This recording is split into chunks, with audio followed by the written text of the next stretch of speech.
এই বাচ্চারা এদিকে আসো, এদিকে আসো, এদিকে আসো, খাবার নিয়ে আসছি। এই তো তোমাদেরকে এখন মাছ খাওয়াবো। দেখি দেখি, সরো সরো সরো। খাও।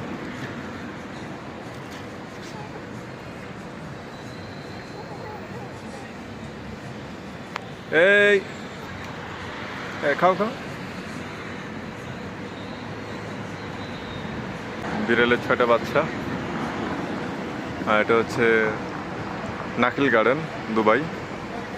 বাচ্চাগুলো এখানেই থাকে।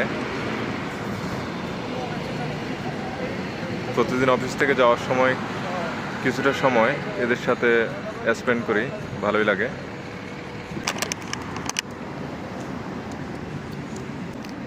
আরও একজন এসে এদেরকে দুধ দিয়ে গেছে। এখানকার মানুষজন বিড়ালের প্রতি যথেষ্ট আন্তরিক। এখানকার বিড়ালগুলো মানুষের জন্য অনেক আন্তরিক, মানুষের কাছে যায়, মানুষের আশেপাশে ঘুরপাক করে বসে, ভালোই।